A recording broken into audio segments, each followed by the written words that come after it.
It's a wilderness of ceaseless change,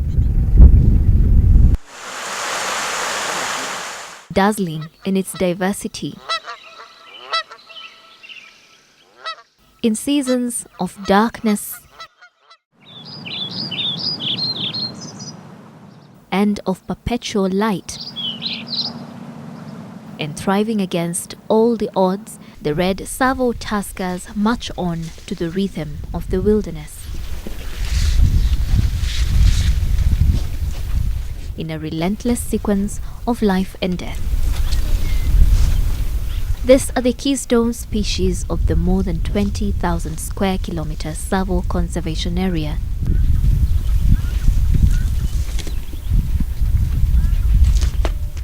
Their feeding and travel habits clear the paths and keep the grasslands and the savanna intact. A chunk of this dense bush has long been considered a stronghold of the largest elephant population in Kenya. But man is encroaching more and more into their territory.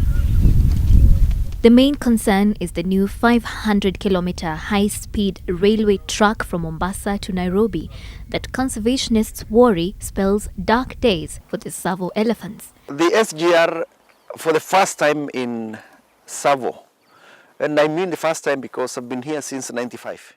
For the first time, we've had the highest human-wildlife conflict in Tsavo. And Tsavo, we get plenty of this. But this year, the end of last year and the early this year, we've never recorded this number of problems before. And you can also tell by the number of elephants now outside the protected areas. With these changes, will the elephants survive the wilderness as they have for millions of years? Scientists are here to find out. We're looking. Okay, good luck. We want to understand how the current new standard gauge railway that is being constructed, through the Tsavo West and Tsavo East will affect the movement of wildlife. Satellite radio tracking collars fitted around the elephant necks by KWS and Save the Elephant will help monitor how they adapt to the changes coming. How long does that take approximately? If everything goes right from the initial that, 20 minutes. And what if he wakes up before 20 minutes? What happens? It will be unfortunate. So don't be near it when it wakes up. But it won't. But first, they have to track them and sedate them.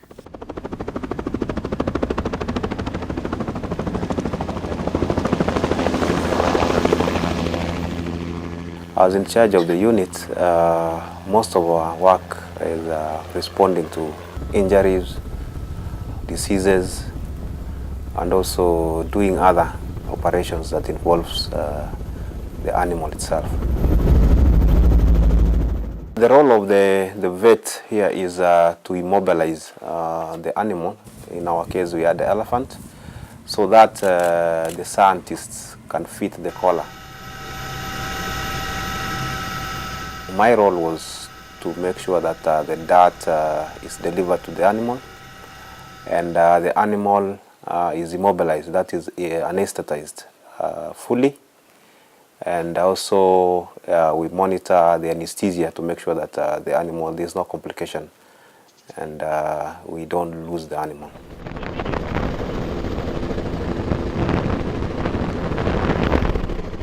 It's very easy when you're doing it from a chopper because you just have to dart from up there. On the ground it's quite challenging because you have to get very near. The dart guns we use are low power, so you have to get to at most 70 meters. The team in the air guides that on the ground that most times moves in to attend to the elephant when it goes down. From the moment the dart goes in, the clock is ticking.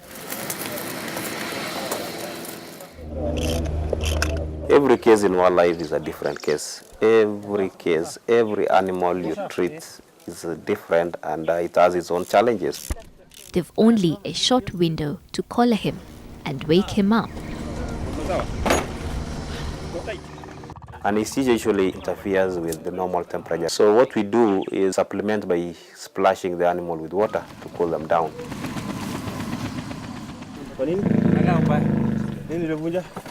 The trunk also has to be left open to allow for the animal to breathe. That's normal breathing. It's trying to take in as much oxygen in as possible. So there's that snoring, you know.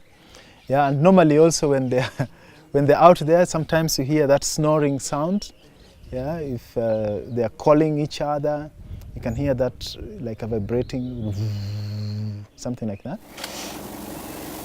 Every elephant, when it wakes up from that slumber, from the sleep, the first thing it notices is there's something strange in my neck.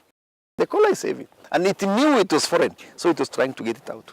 This scheme will involve collaring 10 elephants, but the jungle can sometimes be unpredictable. We've had elephants which are very, very aggressive, where instead of them just going into sleeping mode, they wake up suddenly and run after the staff, trying to attack them. We've had elephants hitting the vehicle. Luckily, we've been able to escape most of those ones. The power of the drug itself, the tranquilizer, also fades off over time. So sometimes you get to that level that you can see the ear flapping. And when you see the ear start flapping, they know there's danger. And on one such mission, the team encountered one of the jungle's many surprises.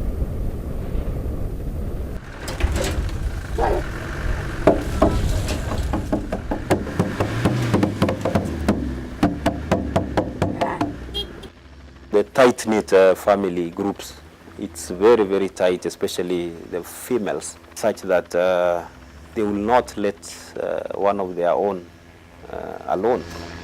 The lady had a baby. This baby actually refused to leave the mother. It was climbing of her, kicking her, trying to wake her up.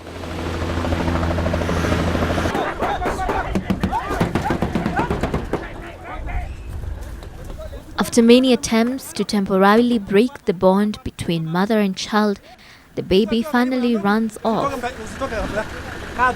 One crisis averted, but another is unfolding.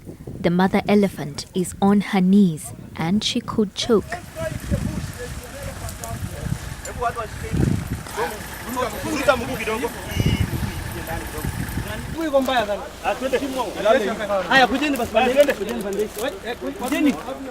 Funnily, I've never seen so many cases of elephants just going to sitting position. Most of them fall on the side.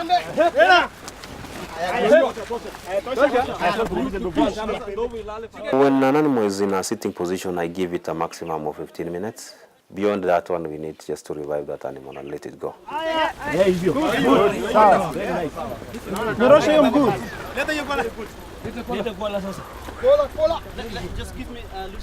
like the job because you get new challenges every day, every day.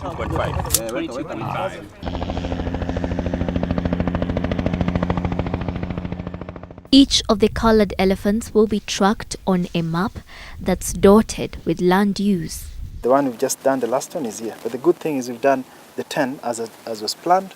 The data will show where they go, so will the elephants be compatible with the new developments?